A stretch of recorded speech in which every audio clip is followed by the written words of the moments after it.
Kalau Rempang saat ini memang dalam RPJPN di situ sudah ditegaskan. Jangan sampai masyarakat nanti kemiskinan tinggi. Maka ide dan gagasan ini kita kolaborasikan dengan bahwa Kepulauan Riau adalah ibu kotanya Tanjung Pinang dan Tanjung Pinang yang mempunyai CBD sendiri adalah Dompak. Assalamualaikum Pak Wagub, apa kabarnya nih? Waalaikumsalam warahmatullahi wabarakatuh. Alhamdulillah berlancar semuanya. Pak Wagub, selamat datang di program Gebrakan Sang Pemimpin dari Tribun Batam. Pak Wagub, ini di tahun-tahun pertama menjabat sebagai Wakil Gubernur Kepulauan Riau.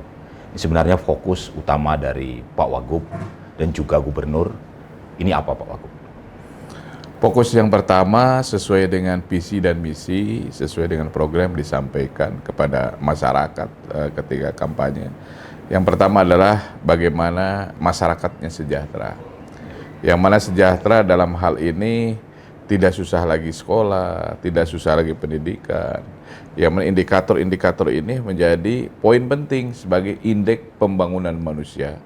Ya, indeks pembangunan manusia kita indikator seluruh Indonesia kita nomor 3 setelah DKI Jakarta, setelah Yogyakarta dan Provinsi Kepri adalah nomor 3. Yang mana ini adalah menjadi dominan yang paling utama untuk mendorong bagaimana pertumbuhan mulai daripada pendidikan, kesehatan sebagai indikator yang paling utama, ini yang paling dominan. Yang kedua adalah terkait dengan kemajuan dari 7 kabupaten kota juga sekarang harus kita merata. Makanya visinya adalah sejahtera, makmur, maju dan merata. Dalam hal ini dalam pemerataan baik itu kesehatan, pendidikan, ekonomi, sosial dan budaya yang ada di 7 kabupaten kita ini kita bisa merata terkait dengan pertumbuhan dari masing-masing kabupaten kota. Syukur alhamdulillah kita di Provinsi Kepulauan Riau dengan pertumbuhan ekonomi 5,16, 5,17 ya sekitaran di situ. Alhamdulillah capaian sangat luar biasa. Se-Sumatera kita nomor 1. Se-Indonesia kita nomor 3 setelah Sulawesi Tenggara, Kalimantan Tengah, dan Provinsi Kepulauan Riau yang cakupannya dan serapannya sangat tinggi terkait dengan pertumbuhan ekonomi. Pak Wagub, beberapa kepala daerah tentu memiliki karakter masing-masing. Di Jawa Barat ada Pak Deddy Mulyadi, Kang Deddy Mulyadi dengan gayanya yang seperti itu. Sementara di tempat-tempat lain juga di awal-awal pemerintahan itu banyak yang seperti ini. Pak Wagub mungkin punya kekhasan sendiri atau ada gaya komunikasi untuk publik yang mungkin hampir sama dengan itu apa seperti apa Pak Wagub? Ya, dari masing-masing kepala daerah mempunyai passion masing-masing. Iya. Dari daerah lain ke daerah lain kan berbeda-beda nih. Ini adalah kita ke daerah kepulauan yang mempunyai ciri khas khusus. Bagaimana kita humanity-nya atau kemanusiaan yang kita kedepankan. Karena kita optimalkan, saya yakin dan percaya 7 kabupaten kota terintegrasi dengan provinsi, terintegrasi dengan pemerintah pusat, ini adalah yang bagian di dalam pembangunan kita. Kita tahu semuanya apa yang kita perintahkan selama ini tegak lurus daripada pemerintah pusat kepada pemerintah provinsi dan kabupaten kota. Bagaimana pembangunan kita bisa rasakan oleh masyarakat, bagaimana infrastruktur kita walaupun ada efisiensi tapi bisa berjalan untuk masyarakat juga. Maka dari ini terkait dengan anak sekolah suruh masuk di barat, saya yakin tergantung kepada orang tuanya. Kalau orang tuanya pembinanya bagus, ya tidak mesti harus begitu. Tetap kita berjalan apa yang menjadi penyampaian selama ini dan koridor daripada orang tua kepada anak-anaknya. Alhamdulillah sampai saat ini yang saya yakin dan percaya, yang pertama adalah keimanan, ya, yang kedua adalah kedisiplinan, yang ketiga adalah kejujuran. Ini yang dimiliki oleh masyarakat provinsi. Jadi tidak mesti harus ada begini ada begitu, tidak mesti. Tapi kita mengikuti sesuai dengan harapan kita. Yang pertama adalah kita bekerja sesuai dengan visi dan misi. Maksud kami artinya Pak Wagub lebih memilih untuk tidak terlibat dalam sebuah kehebohan gitu. Ya, kita punya mission masing-masing. Mission masing-masing. Saya bekerja sama dengan Pak Gubernur memerintahkan, ya, yuk kita sama-sama. Bagian Panyanyang sebagai tupoksi Wakil Gubernur, Pak Gubernur juga ada tupoksinya sambil berjalan. Ya, alhamdulillah dengan saling komunikasi dan kepercayaan, Pak Gubernur memberi laluan bagaimana ekonomi di Provinsi Kepri ini bisa sejalan di antara 7 kabupaten kota ini. Sebenarnya ada nggak Pak Wagub pembagian khusus yang didelegasikan Pak Wagub seperti ini, lantas Pak Gubernur seperti ini, ada nggak Pak Wagub? Ya, Pak Gubernur menyampaikan karena ini diatur dalam undang-undang juga ya pemerintah daerah, yaitu Undang-Undang Nomor 23 Tahun 2014. Kita mengetahui apa yang menjadi tupoksi saya sebagai wakil gubernur, dan gubernur juga Pak Gubernur menyampaikan silahkan untuk bisa berkoordinasi dengan semua OPD, silahkan untuk memajukan ekonomi di Provinsi Kepulauan Riau. Makanya BUMD kita akan benahi, BP kawasan di bawah Dewan Kawasan Provinsi Kepulauan Riau, BP Tanjung Pinang, BP Tanjung Balai Karimun, dan BP Bintan ini sebagai PR utama berintegrasi dengan provinsi dan Kota Batam. Ini harus dikembangkan. Jadi kita tahu sebagai wakil gubernur sudah ada tupoksinya. Tupoksi masing-masing Pak Wagub ya. Pak Wagub, beberapa waktu lalu Pak Wagub sempat bilang mau sholat Idul Adha di Anambas. Ngomong-ngomong soal Anambas, kan saat ini sudah digodok wacana tentang provinsi baru nih Pak Wagub. Sebenarnya pandangan Pak Wagub tentang Provinsi Natuna Anambas ini sebenarnya seperti apa? Ya, ini kan suatu daerah itu memang harus maju juga. Mereka menginginkan untuk bisa mandiri sebagai Provinsi Natuna Anambas. Kami mendukung Provinsi Anambas, tetapi kan ini kita masih di bawah Provinsi Kepulauan Riau. Nanti kalau sudah mereka sendiri ya, mereka mungkin berdaulat sendiri, berdiri sendiri juga. Tapi ini kan mau sholat Jumat, mau sholat Idul Adha di sana, ya pingin sama-sama sholat Id dan kurban di sana juga. Insya Allah mudah-mudahan nanti dengan Pak Bupati, dengan Wakil Bupati bersinergi untuk mendiskusikan masalah Anambas. Selain rapat koordinasi, kita sering adakan juga rapat personal juga sering kita adakan juga ya untuk kepentingan yang sangat luar biasa di Anambas terkait dengan para wisatanya, terkait nanti ada kawasan ekonomi khusus maritim juga di Anambas, itu sangat luar biasa. Karena kemarin diskusi dengan Pak Bupati, ada pulau di Jemaja ada sekitar 1.000 hektar, 300 hektarnya adalah kawasan hutan lindung, 100 hektarnya untuk landasan pesawat, dan sekitar 600 hektarnya itu untuk kawasan industri nanti yang ada di Anambas tersebut. Itu jadi ke sana dalam rangka koridor semangat kemerataan tadi Ya, ya, Pak Wagub ya. Pak Wagub, ini kan dari bos besar Presiden kemarin mengamanatkan efisiensi. Terus juga tentu Pak Wagub di awal-awal kepemimpinan ini kita juga menangkap sejumlah kepala daerah kan juga ya mau gimana lagi, tapi ini kan perintah tentang efisiensi ini. Padahal ini baru awal menjabat, harusnya bisa tancap gas, tapi ada instruksi efisiensi. Apakah ini kemudian menghambat kerja atau malah sebaliknya Pak Wagub, semakin membuat daerah jadi lebih percaya diri dan kreatif? Ini sebenarnya seperti apa Pak Wagub? Karena ada Impres nomor 1 tahun 2025 terkait dengan penghematan ini, ya kami di daerah, ya kabupaten kota yang lain juga memang merasakan. Akan tetapi ini ada yang lebih baik lagi. Ada tujuan mulia juga dari Astacita ini. Ya kalau kita memang anggaran kita dikurangi, tidak mengganggu terkait dengan kualitas daripada masing-masing organisasi dalam hal ini OPD dan pemerintah provinsi. Makanya dari sini kita membuat ide dan gagasan. Jadi bagaimana masyarakatnya jangan sampai nanti pengangguran tinggi, jangan sampai masyarakat nanti kemiskinan tinggi. Maka ide dan gagasan ini kita kolaborasikan dengan Bupati dan Wali Kota untuk bisa bekerja sama. Ide dan gagasan investasi kita dahulukan.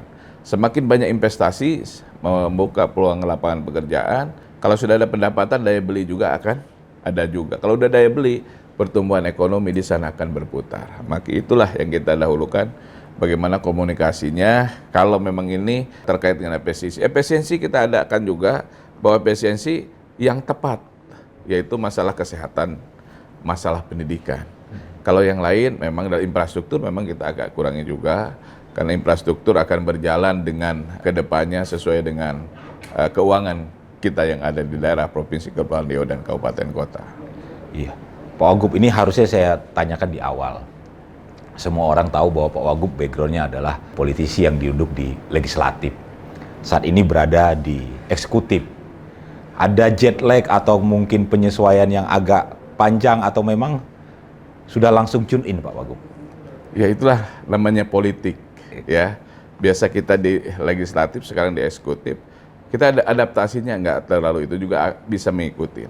Karena kita ini sebagai eksekutor, kita ini sebagai pelaku langsung dengan masyarakat juga. Kalau di legislatif sebagai budgeting, monitoring dan legislasi, kami yang melaksanakan daripada koordinasi daripada legislatif tersebut. Maka kami dari eksekutif hanya menjalankan apa yang sudah dibahas, apa yang sudah dianggarkan, dan itulah yang menjadi satu kesepakatan adalah perda di dalam RPJMD dan perda di dalam APBD setiap tahunnya. Pak Wagub, bicara Kepri tentu top of mind asosiasi masyarakat tentang isu yang terjadi di Kepri saat ini adalah Rempang. Untuk masyarakat di luar Kepri tentu, bagaimana tentang Rempang? Semua sering bertanya. Sebenarnya seperti apa Pak Wagub tentang Rempang saat ini? Kalau Rempang saat ini memang dalam RPJPN di halaman 65, 66, 67, 68, di situ sudah ditegaskan. Jadi belum ada perubahan terkait dengan Rempang tersebut. Ekosistem yang ada di Rempang, ini bagaimana penyelesaiannya? Yaitu nanti dengan pemerintah pusat, dalam hal ini kementerian yang terkait. Kami dari provinsi dan kabupaten kota, atau dengan kota Batam, dengan BP Batam, mengikuti arahan daripada pemerintah pusat. Makanya nanti terkait investasi, kami sangat mendukung investasi tersebut. Yang pertama adalah bagaimana kita infrastruktur yang ada di sana. Yang kedua, bagaimana budaya yang ada di sana juga. Yang ketiga, bagaimana konektivitas terkait dengan investasi tersebut.